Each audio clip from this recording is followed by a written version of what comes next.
Thank you very much. And I hope what I'm going to say is going to hopefully build nicely on what we just heard from Sarah and Raymond. Again, this is a session on knowledge partnerships, so the question is, how do we ensure that the knowledge that needs to be out there gets out there and is accessible? So I'm going to just tell you a few words about who we are as the Knowledge Center for Sustainable Development. You actually see our beautiful campus on the slide. We always like to show off with that because, you know, who can say that they work in a castle? And this is also our training center. It's the UN campus in Bonn. We belong to the United Nations System Staff College, which is actually headquartered in Turin, in Italy. And we've been created specifically to respond to the mandate of, where are we going? Interesting. All right. To the mandate of the Sustainable Development Goals to ensure that learning, training and knowledge management is fostered within the UN system to address the agenda. Now, even though we are very short of time, I am going to ask you to quickly turn to your neighbor, because one of the things we do is train people, talk about learning, so it's always about, not only about what the people on the panel have to say, but what the people in the room have to say, because there's always a lot of knowledge there. So I'd just like to ask you to talk to your neighbor, whomever your neighbor is, find a neighbor. If you don't have one, quickly find one. You have 1 minute. If you were to train private sector actors about ways to address the 2030 agenda, what is the one thing they should learn? 1 minute. Turn to your neighbor. You're training businesses, private sector actors about the 2030 agenda. What's the one thing at the end of your training they need to know?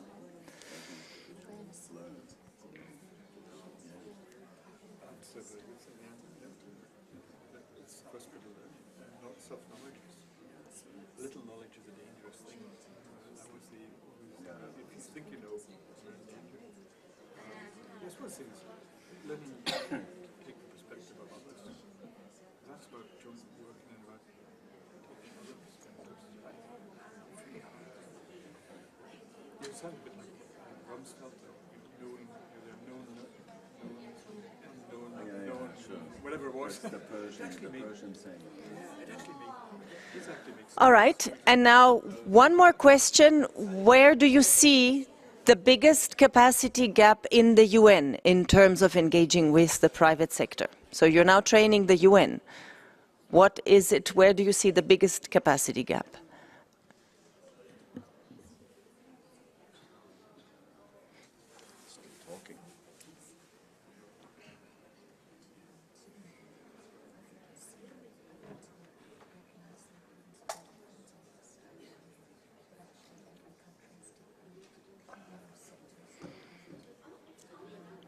Turn to your neighbor.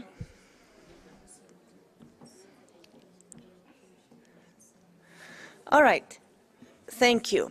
So these are the kinds of questions that we are trying to address as the Knowledge Center, and we don't necessarily have all the answers ourselves. In fact, we draw on the UN system and on partners from civil society, private sector, academia, to find the answers, because as a Knowledge Center, we are an interagency outfit, and we therefore bring together participants and expertise from within the system, within the UN system and beyond.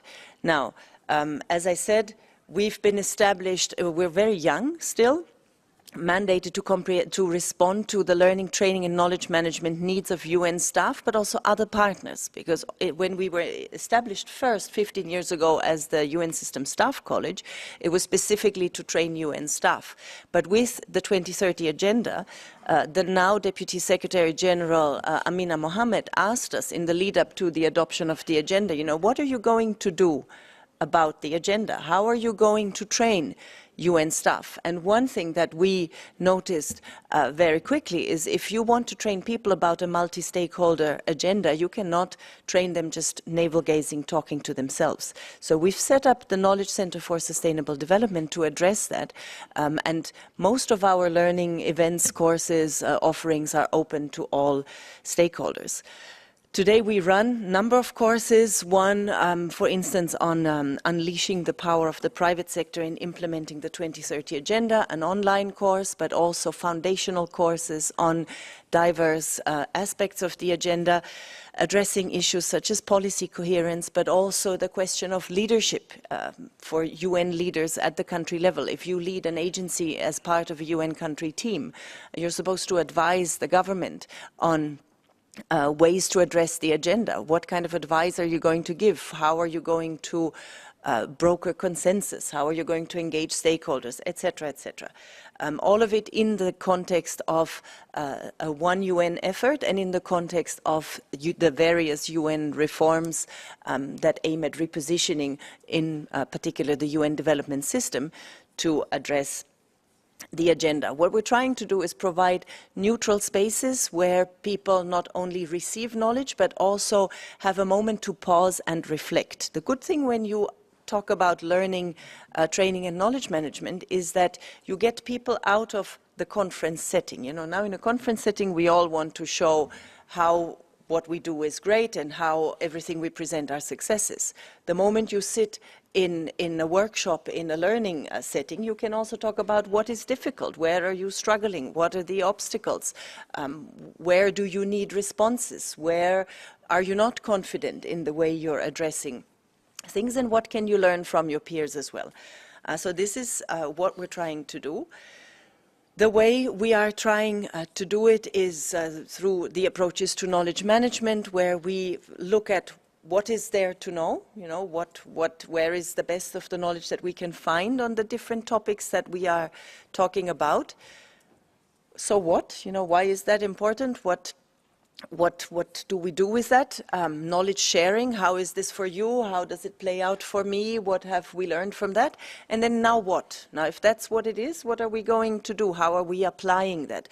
Are there any networks, joint ventures, ideas, next steps, commitments that can stem from that? So that's essentially the way we go about knowledge management, and in fact our role in that sense has been highlighted by the JIU report last year already, that which we are very grateful about. And there is a recommendation in this year's report as well, calling on us, together with the ITC, to think about a platform to make knowledge accessible for SMEs. Now, before saying a few more words about that, let me just share with you how we approach our learning and training in principle, and this is where I think it builds very nicely on what Raymond just said, in terms of the criteria that we need to apply when we try to identify whether an approach is sustainable or not. In fact, if you open the SDG document, the Transforming Our World that Sarah just quoted as well, it starts with 5 fundamental dimensions. It doesn't jump into the SDGs directly, and oftentimes people tend to immediately, when they talk about the 2030 Agenda, think, okay, 17 goals, targets, indicators, what are we supposed to do? What is the technical approach to getting this done? But the crucial part of the text is in the first 2 pages, essentially. It's the 5 dimensions, spelling out that unless you address these 5 dimensions in a holistic way, in an integrated way, the outcome will not be a sustainable one.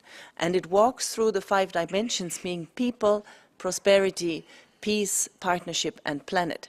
So essentially, this is our new lens to do due diligence. You know, if we are trying to address a development challenge, if we're trying to identify a development solutions, we need to consider what is its effect from a social perspective, from an economic and an environmental perspective. Now, up to there, it's our classical 3 dimensions of sustainable development. It's the 3 top parts of the circle.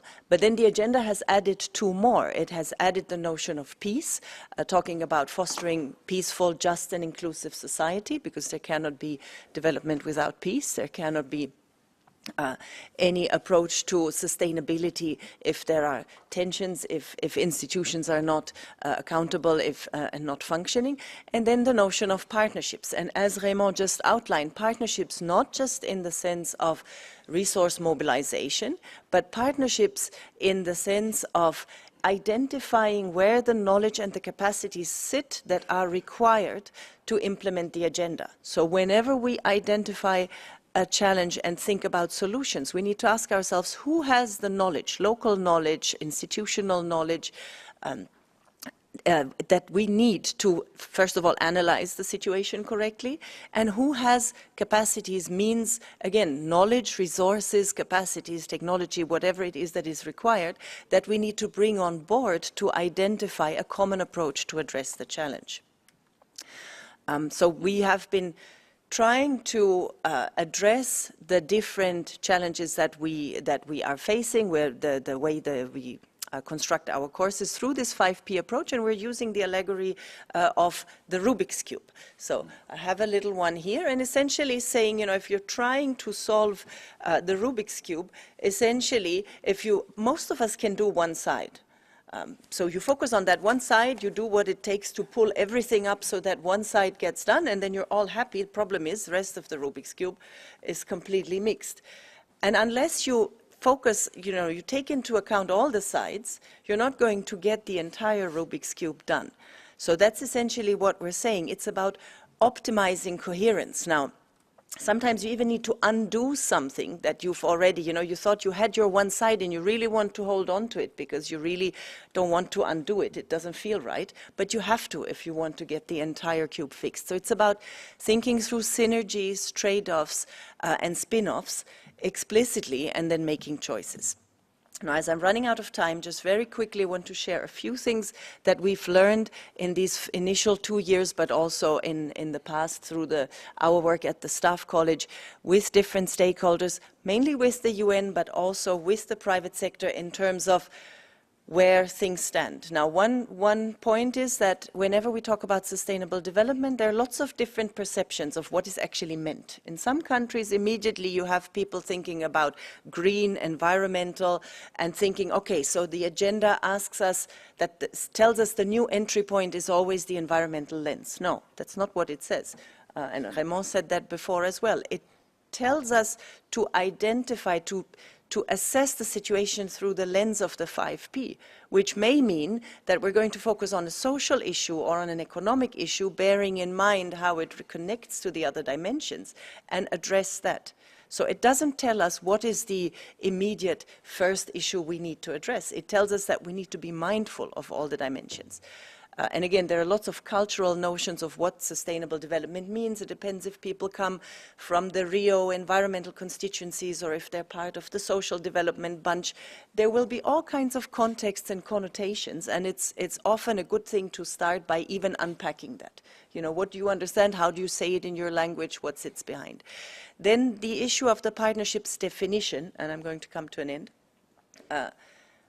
A lot of times partnerships, when you ask people in the UN what is a partnership, they're going to think about, yeah, somebody giving me money to do my job better.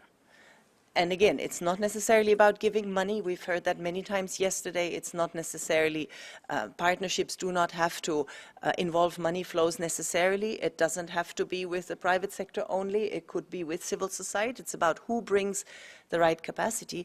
And more importantly, it's about defining a common purpose and then sharing risks and responsibilities to work towards that common purpose. It's not about, I know what I want to do, will you give me money to get it done? It could also be about how, from a UN perspective, can we help other actors in society to work in such a way that overall the societal results goes towards sustainability. So how do we render that more visible? How do we provide spaces for that?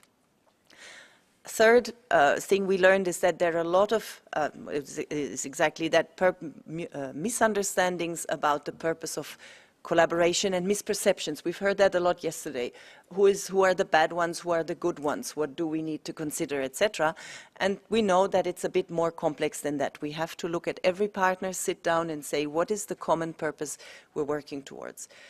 There is a lack of system-wide oversight. Barbara elaborated on that a lot yesterday, on the capacities lacking within the UN system regarding risk assessment, due diligence mechanisms.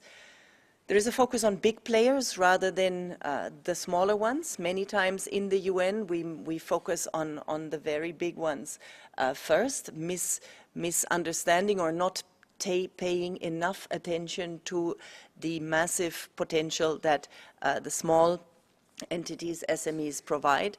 There is a desire to act, but a lack of knowledge how to, where to. And as we said before, a lot of capacity gaps on all sides. Now, finally, again, just to reiterate, it's not a technical agenda. It is really a conceptual agenda. It's about a shift in mindsets. So if nothing else, if this 5P approach is something you walk away with as a lens through which you assess partnerships going forward, that would be a great success from our perspective, and looking forward to the discussion. All right.